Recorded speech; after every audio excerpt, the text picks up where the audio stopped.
Welcome back, guys, to another episode here at Low Boys.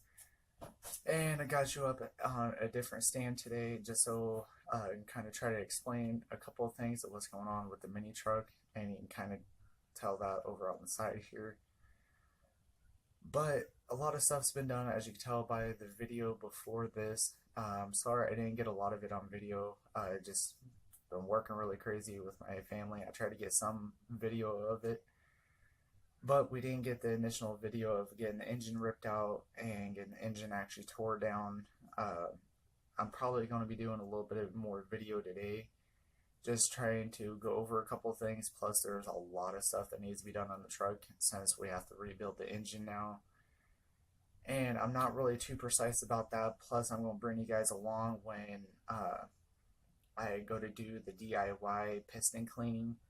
I'm going to clean the connecting rods onto the pistons because towards the end of their stroke, when they go back and forth, and two of the four, when they get towards the side of the stroke, they get really stiff, and they're not supposed to do that. They're supposed to be nice and free moving. So we need to do cleaning on those, clean all the carbon off of the pistons, and then hopefully we can reuse the pistons. If not, we're going to try to check in the 89 motor and see if those pistons are the same. If so, we might end up using those pistons. I'm not fully sure just yet. Either way, the engine's basically tore down. You can't really see it over here. You can kind of see some of it. But the only thing that is left in the engine itself is the crankshaft. I need to pull the gear off for the crank and the timing gear. And then after that, the crankshaft will just slip right out. But without that, the crankshaft isn't coming out even though it's unbolted. The plate in the front of it won't even come out either. Not only that, we have a lot of cleaning to do. We're probably going to end up tearing down the head. I'm going to get a new cam for it, new lifters, probably new rocker assembly. I want to try to look for some good titanium valve springs, maybe pour and polish the valves, maybe bore the valve stems. I don't really know just yet how far we're going to go into it. We may just replace the whole head, the whole cam, everything, depending on where the prices lead up. If it's going to be more for the route that I want to do, then we'll probably just buy a new Eldebrock head or something like that for it. I haven't really done a whole lot of shopping on that. Honestly, yesterday I just took a day off with my wife. We just kind of relaxed, spent some time together. So didn't really do any work, anything on the truck. So other than that, you guys are basically caught up. There is a couple other things that I'm going to end up putting on this engine when it gets ready to go back into the truck. It is going to end up getting a Weber carburetor as well as a Pacer header. It's going to get a whole new exhaust system straight out the back. That way we don't have to deal with the oil collected up in the catalytic converters or anything like that. Other than that, I'm probably going to end up getting a new CO2 sensor because that's in the catalytic converter. And I'm probably still going to need one for the engine itself to make sure it runs properly with the computer and everything. So we'll probably have a port put into the new exhaust. We'll get to that when it gets later down to that point. Other than that, I believe you guys are basically caught up with everything that's going to do. We are going to end up cleaning the block, repainting the block, probably going to paint the transmission also, going to paint the whole truck, underneath the truck. We're going to do as much painting as we can, but I can't strip the entire truck down to pieces. I'm going to try the best I can, but without the proper tools, it gets very complicated on ripping a cab with the nose and everything as one unit. It's a pretty heavy unit, even in these Mazda b2000s, and I'm not willing to haul it 100 miles back up north just to use my friend's backhoe to be able to rip the cab off of it, paint everything up with hopefully nothing getting damaged, and then putting it back on the truck and hauling it another 100 miles back into my house. So we're going to do the best we can. We might end up ripping the bed off, seeing if we can maybe do some work on the bed. I don't really know just yet. Plus, probably make it a lot easier working on the rear end and checking the fuel tanks, or fuel tank, not tanks. This only has one fuel tank. But yeah, so let me go ahead and pull you off the stand, flip the camera around, and I'll give you guys a first person on what's going on. Okay, so I just tell we got our pistons over here. We got the carburetor. I believe this is the old carburetor. The carburetor that we put onto it is actually down here. We got the head ripped off down here with the alternator. Like I said, we just stripped the engine apart. I didn't even put anything away. We have the backing plate over here for the transmission. Oil pan, intake, the water pump, thermostat, valve cover, oil pump, and the piping for the heater core. And then over there is actually the blocks that connect the crank into the block. And as you can tell, there's no pistons on the inside. Straight hollowed out. Got all that ripped out. And you can see the crank gear. And I can't really get you a good view underneath the block right now unless I lift it all up. And I just don't really want to do that right now. And we also have to buy a whole new clutch assembly. And let me show you the reason why. You can actually tell on the flywheel all the heat warp that was going on. And this was actually a pretty decent flywheel when I put this one on. And the clutch also was slipping really bad. You could tell that, and especially on the pressure plate here. This is actually the back plating that keeps the crank in to the block. But you can just tell that the clutch and everything was getting really hot and starting to slip really bad. The flywheel was starting to get really hot. So it was a good thing that, and the further we just got into it, because like I said in the last video, we originally started doing this because the rear main seal was leaking. So we pulled that off.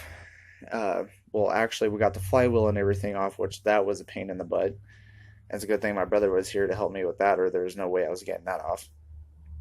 And then we got to the rear main seal, and the further and further we started going, the more we started finding wrong. So about half of the day, I decided just to go ahead and just tear the whole engine down. We're just going to rebuild it. Me and my wife sat down and me, my wife, and my brother and his girlfriend and everything was here. And we basically had a serious thought on what was the next step with the mini truck. We were talking about doing an LS swap. We're talking about putting a 350 in it. We talked about a rotary engine. And then we just, after looking at all the prices and everything, even a new 2.0 on a lot of web pages, Jags, Summit Racing, and a lot of other different sites, was over $2,000 just for a bone stock 2.0. I found a rebuild kit with new pistons and everything for $200. So we decided just to go ahead and rebuild the engine. And if all else fails, we'll bore it and build it, make some more power. I am going to put a good cam in it. We decided to go with the racing look with it. We're going to drop it down even lower. It's still going to be a show truck, but at the same time, I plan on taking it to the strip every once in a while if I want to. So we're going to drop it down. This is a very heavy truck, so I'm not expecting it being anything wicked like a 5-second truck or 10-second and a quarter mile or anything like that. It's just something that's going to sound really good and have a whole lot more horsepower than the 92 horses that these engines are stock with, brand new. So I'm going to build it up, make a little bit more power. We're going to put a header on it, the Weber carburetor. I don't know, maybe put a good intake manifold on it. I don't really know much about these little 4 cylinders. I'm mainly a V8 person. I'm a Chevy man. So it's really up and down with me. I have a 350 that I could rebuild and put in it. But just like I was talking to my wife and my brother, there's a lot of modification that will come into a project like that. For one, I would have to cut out a good chunk of the core support to fit the pulleys in, trying to get the engine and tranny into it.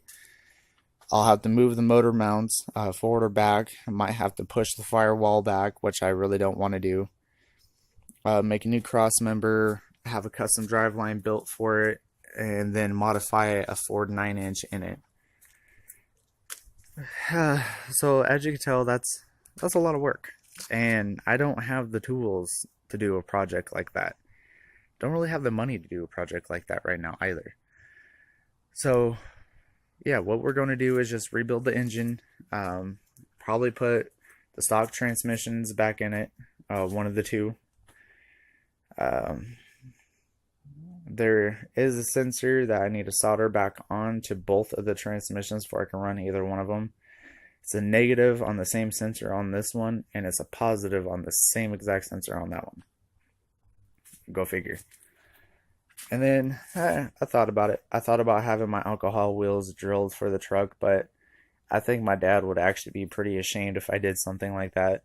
These actually came off of my parents' 77 Camaro. It was an LT. That was a pretty good car back in the day, and those and the steering wheel up here are the only things I have left that I'm putting on the truck. So yeah. Oh, and the headers. Those are 350 headers that were in the Camaro also. They're not going in the truck. Those are actually going to go in my wife's 1982 Chevy long box. It had a 6.2 in it when I originally got the truck. Tore it down, bought the pieces over time, and that's what that 350 is going to go into, with probably a turbo 350 or 400. I'm not really too much of a fan on them $700 4s, but it's my wife's truck, so whichever she wants to go with it. And the 350 will only be temporary because she actually wants an inline 6. She wants better gas mileage. So yeah, I'm probably going to do some wheeling and dealing, try to get one of those for her. But so I think you're just about caught up with what we're going to do with the mini truck. As you can tell, it's in the same exact condition it was the last time you guys saw. So I think this video, what we're going to do, or probably start this video, I don't really know because it's going to be quite a bit. We're actually going to rip the steering column back out of it. We're going to pull the brake master cylinder, the clutch master cylinder. We're actually going to yank the wiring harness out of it. At least most of it. I want to get most of it all loosened up. You can tell it's just all clamped up here. I want to repaint the entire engine compartment. Probably going to clean up the frame, paint the frame also. Probably end up getting some new motor mounts. I mean, they don't look bad, but if I'm doing the project, I might as well. I don't know. I'll probably just leave them in there. They're not busted or cracked or anything, so we'll see. They are actually, I replaced this engine mount, actually came off of the parts truck, because on this side in this truck was actually tore to snot, and then same thing with this side on the parts truck. So I left a good one that was in the truck on, and then I replaced this one over here. So yeah, I think that's what we're probably going to do. Rip the entire clutch system out of it. Just that way we don't end up busting anything in the process. Even though I have the entire clutch system and everything off of the parts truck. Yeah, so that's probably what we're going to end up doing. There's so much that needs to be done with the truck, honestly. Like, I could start anywhere and still have a lot of work to do. There's a lot of body work that needs to be done. I'm not doing a whole bunch on the bed. I am going to try to fix this back panel back here on the bed. And then after that, yeah, I'm just going to sand it some, try to cover up some of the rust, paint it, just make it look a little bit better. And then over time, we're actually just going to replace the whole bed once I can find another long box. But yeah, so that's it for this episode. I hope you guys did enjoy. Uh, it's probably going to be next episode after I'm looking at the timing down in the video that we end up pulling the wiring and everything apart. Maybe start pulling the head apart one of these days. But yeah, so that's it for this video. I hope you guys enjoyed. If so, don't forget to leave a like. Don't forget to hit the subscribe button with the notification bell. That way you guys can stay tuned with some of our newest videos.